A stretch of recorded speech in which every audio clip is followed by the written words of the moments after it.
Hey everyone, this is Eric B. Horn, and welcome to another session of the Career Clarity Virtual Summit.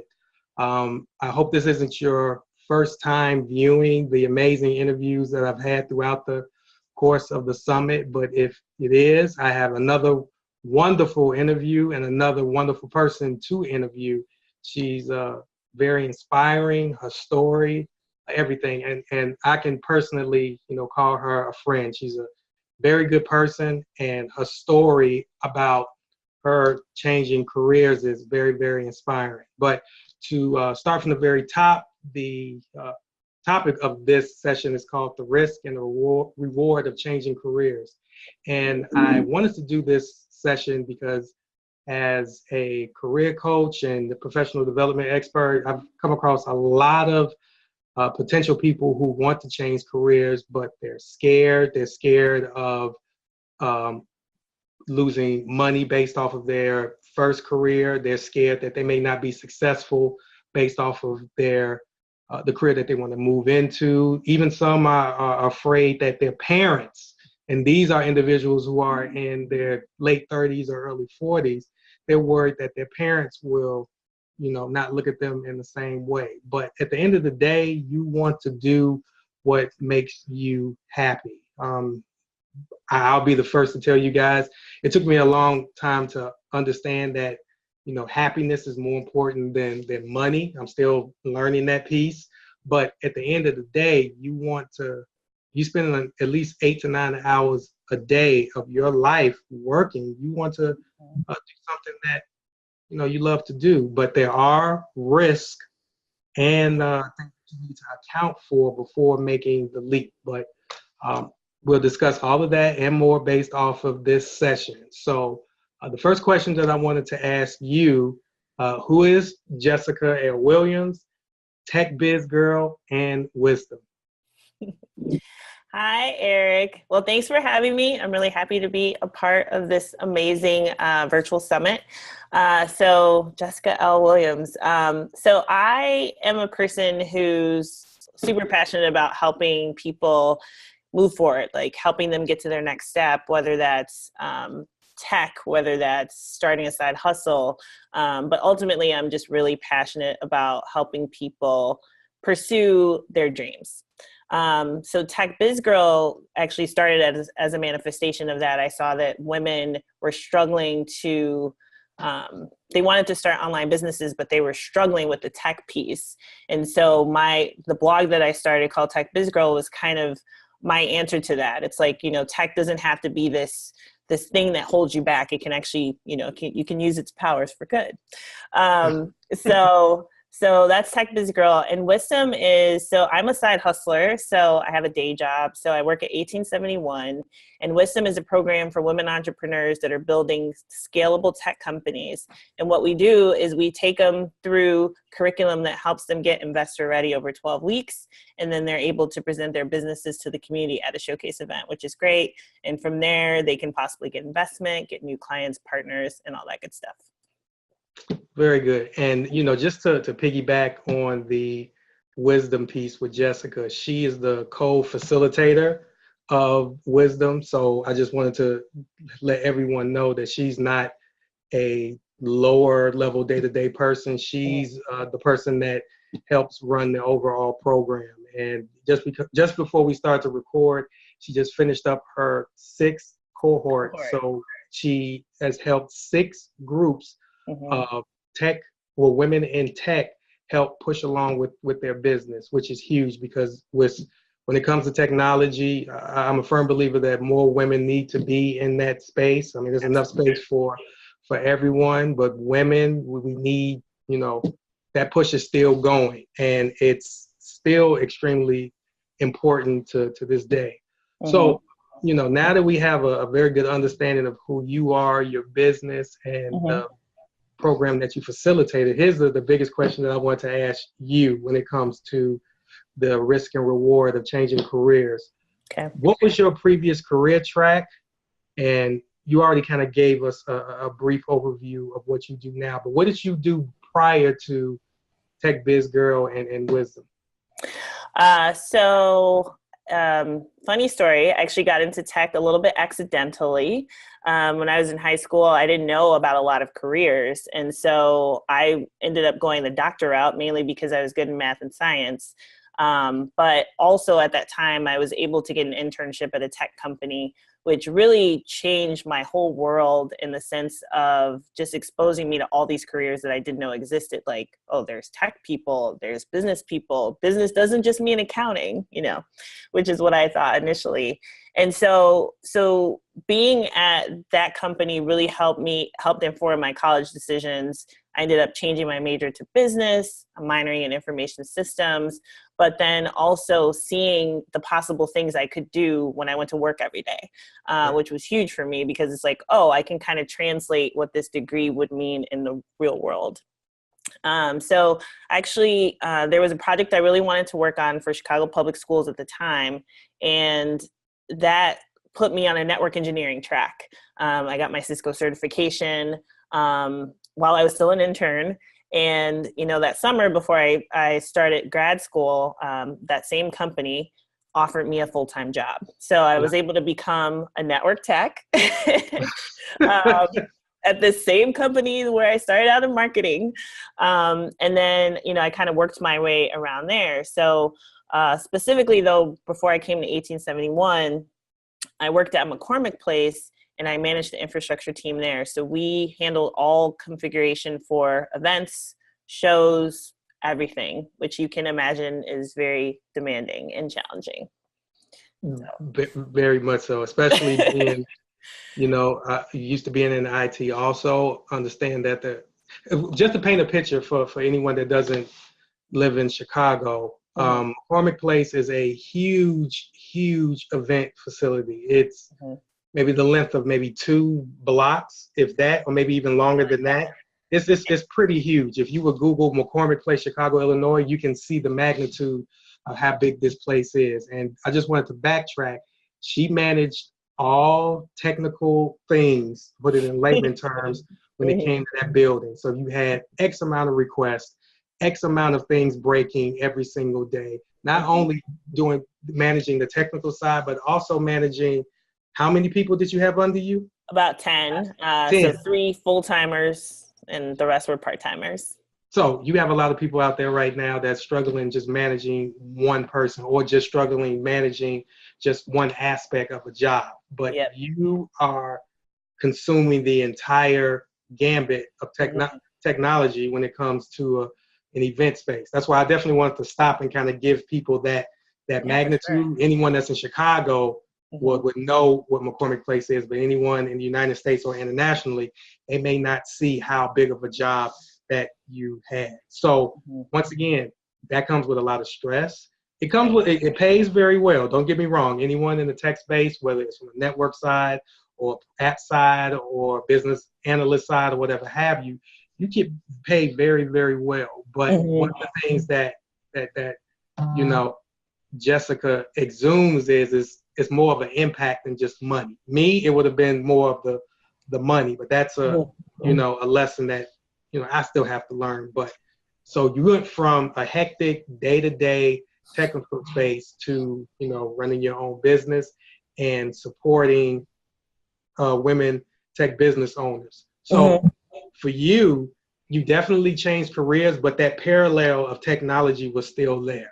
And that's one of the pieces that I want to emphasize with the audience.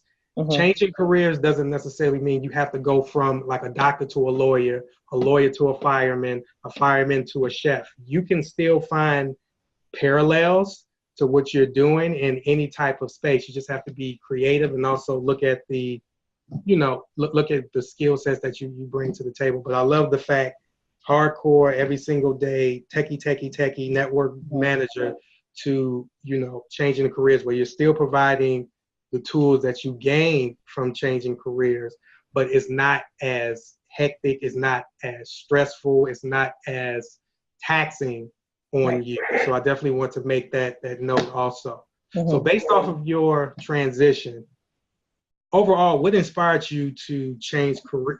What inspired you to change careers? And more importantly, what are some of the things that you had to weigh to make your final decision? So I think we all kind of come to a time where we're just feeling restless, right? And so I was feeling that way probably about kind of around my 2-year mark at McCormick Place. And also around that time, my uncle had actually, he was actually spent most of his life in prison. And he had come home from his latest day in prison, but he had cancer. And he actually died like 3 days later after he came. And so it was really hard because that was probably the closest death I've had in my family. And he was also only 57, you know, and so after kind of getting through that, you know, it really makes you think. It's like, man, if I only have another 25 years, like, what am I doing? Like, what kind of legacy am I going to leave behind? And those were the kind of things I was thinking about. And even from my business perspective, I was so busy at McCormick Place that I didn't even have the mental energy to even do anything with TechBizGurl during the time. And I'm just like, I'm exhausted and I'm not making an impact. And I was just like, man, I just need a change. And at the time I didn't know what it was, but I'm like, I want to feel like I'm making an impact. Like I want to go to bed at night feeling like I did something that helped someone else. And I knew, and basically at the time, I just put out into the universe that I may not be able to find that impact piece yet, but at least if I can get something a little bit more stable from a time perspective, like, you know, with McCormick Place, we basically had to work when the shows were there. So I was working weekends, I was working nights, and if network equipment goes down, you essentially have to stay until it's fixed. So some crazy, unpredictable work schedules. So I wanted something a little bit more stable, like, you know, a Monday through Friday, 9 to 5 was what I was looking for. So I'm like, you know, if I can get something a little bit more stable, then maybe I can work on my blog more, and at least I feel an impact piece there. So I just kind of put that out into the universe. And, you know, I was still very active in the community, and I ended up going to an event where I ran into Nicole, who is now my co-facilitator at WiSTEM. And she told me about the opening for the position. And so that was like, wow, like, okay, you know, sometimes things come to you in unexpected ways. And so I kind of had to weigh that. And at first I was like, I went into the whole mode of, I don't have startup experience. Like I immediately went to the one thing I didn't have. If you're a woman, you probably understand. I feel like women tend to do this more than men. But I went home and I thought about it, right? And I'm just like, wait, okay. So she sends my resume. If they say no, it's not really a risk. I mean, I still have a job. Right. So, you know, she sent my resume. I had a couple meetings and then they gave me an offer. So, you know, being able to like help this program and help women, I'm like, wait, I get to paid to help women? Like that's my job? So I was like, okay, that gets me the impact piece I was thinking of. So that was like huge for me. However, while the tech industry pays well, the nonprofit industry doesn't necessarily pay as well just because they can't afford it. And so I really had to look at the fact that I wasn't going to be able to make the same amount of money. And I will tell you that the difference was about $15,000. Wow. Yeah. So I really had to sit and think about it. And I had to, you know, I'm a caregiver. I take care of my grandmother. So I don't want to do anything to, you know, destabilize that. And I want to make sure that like we have a house and we can take care of our bills. And so I really had to sit down and work it out from a financial perspective. And I'm just like, well, you know, I might have to cut back, but it's like, I just had to kind of take the leap. I'm just like, when else am I ever in life going to have this opportunity to really just kind of take a leap for passion? And once I figured out that my basic expenses could be covered, like my rent, my bills, you know, I was just like, I'm going to do it. But it was not an easy decision for sure. And my grandma was like, you're taking a job for less money? And She just didn't understand. She's like, you should always be trying to go up. I'm like, yeah, but I'm not happy. Right. So I didn't tell her that it was as much money as I told you guys. So yeah, just keep that between us. We'll keep it secret. It's all Thank signed you. NDA, so There you nobody. go. There you go. Or a little pinky swear. Pinky Little virtual swear. pinky swear. Yeah. So yeah. So those are some of the considerations for sure. Wow, that's amazing. And you had to you spoke on the word passion. You know, sometimes you gotta jump for your passion. And at the end of the day, you know, anybody who wants to change careers, you know, it's you know, you have to weigh out the risk. You calculated your risk. Even when you said the amount, you already knew that, okay, I'm not going to be making this, which factored into your decision. Because a lot of people, they, you know, what did it say? Jump out of the into the frying pan, out into the frying pan, into the fire. Yeah, and you know, into the fire. It's okay to, you know, make the jump, but definitely, you know, weigh it all out, and you know what's gonna occur. I'll give you a prime example. Right before, this was after my first job, I was making 55,000 once I got downsized. Even in the IT space, that's still relatively low, but it is what it is, right? Right. But my other job that I went to, it was 35,000.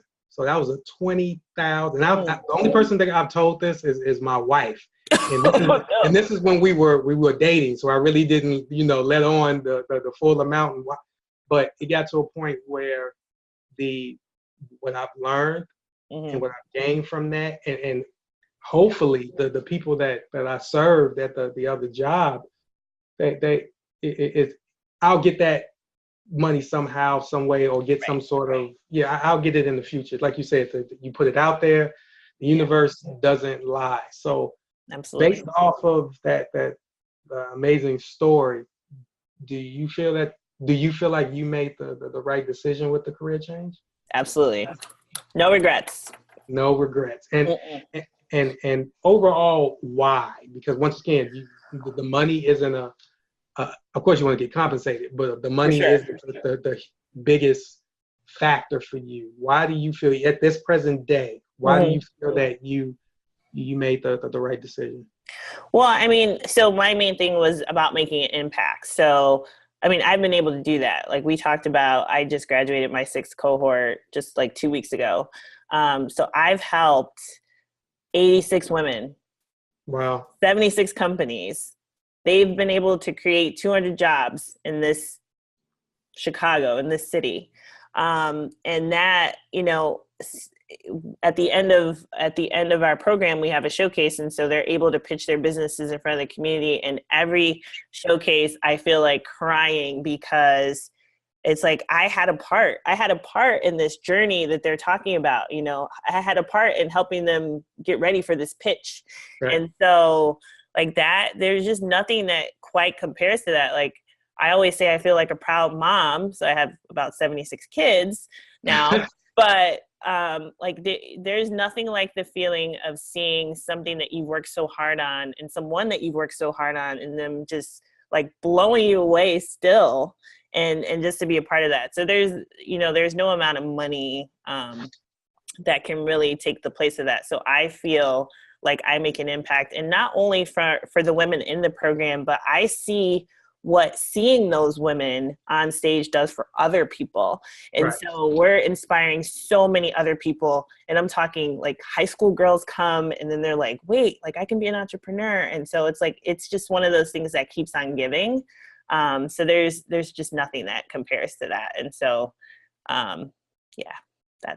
that would probably be my answer. A quick segue, and this just came to my mind. This will be so great for you to, you know, this is a book in the making, another book, because she's also a author, guys, to add on to the other list of great accomplishments. But this will be, your story is, you know, this can definitely be an autobiography soon. Okay. You know, if any publishers are looking at this, you need to reach out to her and all that good stuff. But you have find me. You are still writing this great story. So I didn't even think about that. Great idea, Yeah, Eric. I'm saying, hey, you know me, I love to give Yes. these ideas out, but yeah, you have a, just, let me get an autographed copy. Actually, two, because Yeah. I need one for London. So London. definitely. Yep. So if I'm looking at this session Yeah. and I'm hearing what you're saying and I'm being inspired, I know about calculated risk, and you want to follow your passion with regards to what you want to do. But if I'm looking at this and I'm on the fence about, making the jump, what advice could you give to our readers, our listeners or viewers, to take that step? And not, let me just put this as a disclaimer. We're not saying, just walk up to, look at this session, you go to your boss and say, I'm quitting, or Be like, anything. I'm out. Yeah, we don't want you to do that, right? We No, want that's you bad. to at least look at this session and then start to write out somewhat of a plan or your next steps. That means if you still have to work your 9 to 5 while you are working on your passion at night, or if aim for a seamless transition, if Right. that even is possible when you're changing careers. So like I said, as a disclaimer, I don't want you just to go into your boss's office tomorrow and say you're quitting and then you end up homeless next month. We're not saying that. We don't want that for you. We do not want that for you. Exactly, right? But what would be their first step in regards to changing their careers? What kind of advice can you give them from that perspective? So just changing careers in general, or they know that they want to change careers, but they're trying to decide if they should? They know that thank you for the clarification. They know that they want to change careers, but they just don't know how. Well, I mean, I think it would be, unfortunately, you have to do the work, and you have to do the internal work, which I know is really, really hard. So I've been working with a mentor for the past couple months, and an exercise that she helped me do, which I think would be helpful for you guys, is so I took all my jobs and I wrote down the roles, basically what I did, if there were any outcomes for each job.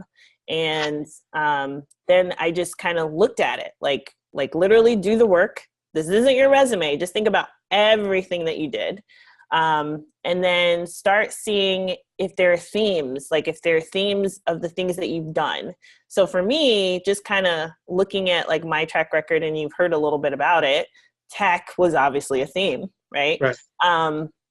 Also, logistics and organization was a theme. And speaking and training was also a theme, right? So these are kind of the things that I saw, because I'm like, in all my jobs, there's some similarities. But then also, so the theme thing is good, because I think that helps you understand what kind of things are you looking for in your job, and possibly even in your life. What are the things that you're passionate about? But then also you can start thinking about what of those things that made you feel fulfilled, which ones did you actually enjoy? And so what you can also do with that exercise is make the things you enjoy your resume, so that when you're looking for a job, look for a job that has the things that you enjoy. And I get that no job is perfect, but if you can get as close to that as you could, that would be awesome. So as part of your self-reflection, it would probably be good to do that exercise. But really, it's hard to look inside and really kind of figure out what kind of things light you up. And there's lots of books about it. I can't think of any career books right now, but I'm sure Eric probably has some ideas, and Eric has a couple books, so check those out. Thank you. Thanks for the plug. But yeah, think about the things that light you up. What are you passionate about? And the things where you just kind of forget time and you're just in the moment. For me, that's speaking. For me, that's helping women. What are the things you're doing when it doesn't feel like work? So start being aware of what you're doing every day. What are you doing when you lose time? What are you doing when you feel the happiest? Because those are the things that are going to kind of help guide your career change, and things that you want to be looking for when you do that. So those things come to mind anyway. Nice, nice. So to swing back to the tech biz girl, because Yeah. hopefully anyone that's viewing this Mhm. session has gained a tremendous amount of wisdom, no pun intended, but well, pun intended, Yeah. a lot of wisdom and a lot of understanding of what your journey is, Mhm. and how you love to help women in tech. So Right. I'm hopefully there's some techie people here, both Mhm. men and women, but Mhm. I know your business is specifically geared towards helping women in tech. So if anyone wanted to reach out with you and Mhm. more importantly work with you, how can they go about that? So just so you know, and we'll probably cover this also in the what's next. So for a tech biz girl perspective, I'm shifting my focus for that to focus on people who want to start side hustles. So if there is a passion that you want to start without necessarily quitting your job, um, that will be a resource for you. And I think what I want to focus on there is time management tips and tricks, because that's a huge issue for people that side hustle, as well as introducing tech tools and sharing how I use tech tools to run my side hustle. So it's going to kind of focus on those things. I'm still fleshing that out. But if you want to reach out to me, I actually have a 15-minute free side hustle powwow session if you go to techbizgurl.com. But also, if you want to reach out to me on LinkedIn, I'm Jessica L. Williams in Chicago. You can probably find me pretty easily. But Eric will probably post the link as well. Yeah, definitely. Yeah, link in with me and we can chat there as well. Yeah, I'll definitely put your website, all your contact Okay. information. I'll definitely put it in the video, and hopefully you'll get bombarded with a lot of inquiries and things of that nature. People need to, definitely feel your professional vibe and feel, For sure. there's a lot of people out there that you can help, that I would want for you to help, because Mm-hmm. you can understand the business aspect of it, but then also deliver it in a way where it's not as as most people would Right. go about it, which is real good. So based off of that, we talked about Tech Biz Girl, Mm-hmm. wisdom, Mm-hmm. your story behind changing careers, how they can work with you. But overall, what's next for Jessica L. Williams? So actually, it's funny that you asked that, because I'm changing careers again. um,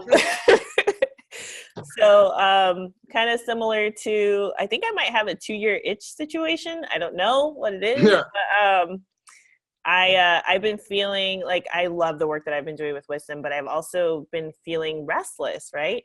And called to do something else. So in a couple weeks, I'll be starting a new role at this company called General Assembly. So they Nice. do tech education training. So they teach students about, and basically they actually help, funnily enough, career changers. Like, these are people who want to become tech. So they do like a web development track. They do data science, which is really hot right now. And they do, user interface, user experience boot camps for these people. And so my role over there will be to help these grads of the programs find jobs and be their career coach and kind of their advisor throughout that process. So it's kind of funny that I'm on this little summit here. It's like, see, all these little things are coming together. So I'm really excited about that and where that will take me and how that will, impact me as well. But it also still contains the impact piece as well. Right. And what a way to end this session, because Right.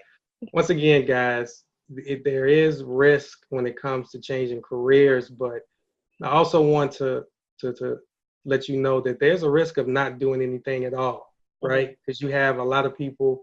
Once again, I've coached a couple of people who are making well over 6 figures, but they hate their job and they are miserable. They have the itch. They know exactly where their passion is, but they are afraid to take the leap, right? Yes. I can say, at least to a certain extent, that that particular person is moving in the right direction to blend in what they currently are doing now into the industry that they will want to go into. So just let you guys know that it is possible. And that thought and that itch and that passion that you have, it's telling you something, right? But once again, when you change careers or even just have the overall thought of doing it, you really want to be smart.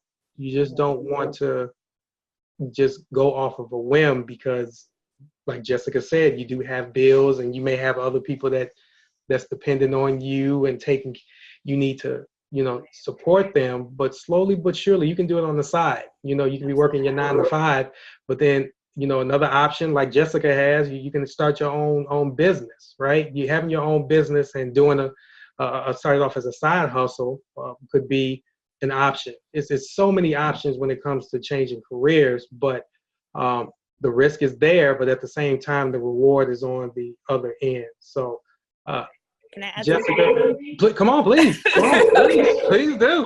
I was just gonna say that, I mean, I know that it's not easy, and if you're on the fence, I mean, really try to dig into what is the reason that you're on the fence, because really really ask yourself that question, because again, if it is a money issue, then you can work it out, right? You can see, okay, if I take this, like, this is what my expense, this is what I'm going to be getting paid, and this is my expenses. I mean, at least you can make a more informed decision, and you're not just letting fear just take hold. And it's scary, and it's, and it is kind of crazy, like, especially if you're changing careers, then you're going to go back to being a beginner, which is just a weird, uncomfortable feeling, because it's like, you're probably an expert in whatever your field is now, or at the top level, and you'll be a beginner again. But actually being a beginner is cool. Like, you're coming into the environment with a fresh perspective. But also, what I had to learn, especially coming into WiSTEM, I went from a very highly structured environment to an environment with like no structure. And but what I realized, I didn't realize it at first, but I kept feeling uneasy. And so I learned a lot about myself because I, started off in this beginner role again. And so I learned that I like structure. But I had to learn that about myself because I've always had it. I didn't know what to do without it. And then it's like, oh, so basically I had to create it. And right. I also had to learn that just because I do things different doesn't mean that it's wrong. It's just different. So, I mean, if you are on the fence, just really try to lean into like, what is holding you back?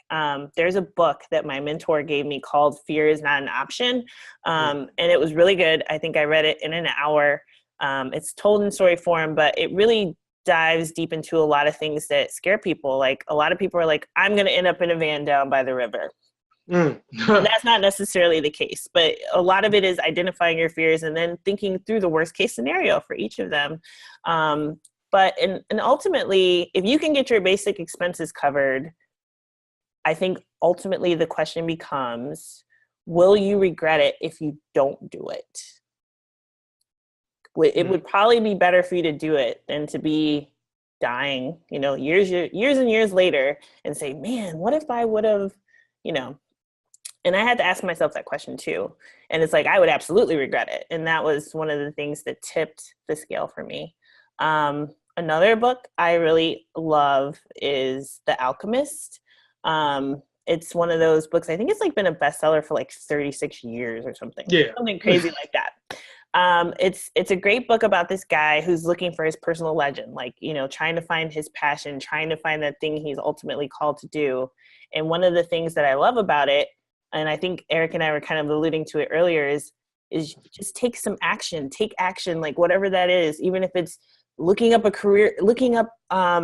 class for the career, or even starting a blog about it or something like that. But what it teaches us is that if we want something and we take action to go after it, the universe conspires with us. Like, the universe is on our side. It just wants us to do a little work.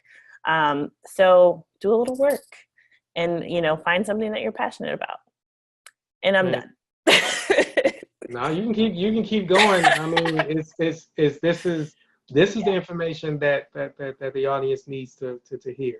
Right? Because once we talked about this before we even started recording, it's not easy, but sometimes it's necessary. And one of the things that you hit on was the people are dying in their careers every single day. Mm-hmm. And they know they need to make a move, but they don't for some reason. And, you know, I'm glad you talked about the piece or the book, Fear is Not an Option, because, I mean, you have so many people that it consumes them, but then they end up having regrets, which puts them in a worse situation. So I definitely appreciate you even, you know, saying that, because you're being honest, which, you know, a lot of people aren't. You know, they would rather say, oh yeah, you can do it, but they don't say, hey, there are going to be some moments where it's gonna get a little tough, but you have to continue to take action and move forward. That's the reality of the situation when you are when you put yourself in a position to change careers, you know, and because usually the people that are serious about it, they will endure the struggle, they endure the quote unquote pain, and they'll come out better on the other side. So and they come out better because, you know, discomfort, right? I mean, you have to, and I see, Eric knows this about me. I actually am afraid of public speaking, and like he actually got me on video, which I haven't really done because it makes me uncomfortable. Speaking makes me uncomfortable. Doing video makes me uncomfortable. But every time I speak and every time I do a video, I feel a little less scared. But it also, I think when you kind of lean into the things that make you uncomfortable, even though the situation could suck, you're going to learn something from it. You're going to grow from it, or you're going to learn like, man, I hate that. I don't want to do it ever again. Or you're going to learn, hey, that wasn't as bad as I thought it was. It's all information. And the more uncomfortable you get, it's actually better for you because you really grow from those opportunities too. And on a side note, the reason why, and I've never told you this, never, but sometimes I'm very observant, and I sit back and I can see greatness. I can recognize greatness when I see it, even though someone else may not, right? So I always, for you, it was, okay, you have something to share, you have a gift, and it needs to get out, because, you know, don't do it for me, or don't, of course, do it for yourself, but do it for, and you are doing it for those 6 cohorts, the 70 plus women, and do it all for the people that you're going to help in the future. You know, if you didn't continue to develop yourself from a video perspective or for a speaking perspective, I can only imagine how many people would not be able to benefit off of your knowledge, your wisdom, your everything. You know what I'm saying? So that's why, you know, I mean, I knew that, like I said, you're still continuing to grow. I'm like one of your biggest fans. So I know where you are going and still going. And if public speaking is the one thing that may block you from doing that, let's figure out what we need to do. Once again, what do we need to do to take action to get that going? And I'm glad to see you. I mean, I'm very proud just for you to do this and all of the speaking engagements. And now you're in a great space that you can, you know, increase your platform. So I mean, you know, when it comes to the end of the day, you know, it's one of your biggest fans over here. So yeah. So I definitely appreciate you taking the time out of your busy schedule to help me with this session. I'm pretty sure that the audience consumes so much wisdom from you, and hopefully they will definitely reach out to you, whether it's from a business perspective, from LinkedIn or whatever have you, because people need to connect with you. But for sure. Thank you for your time, effort, and energy, Jessica. Thank you for having me. No problem. You have a good one, guys. See you at the next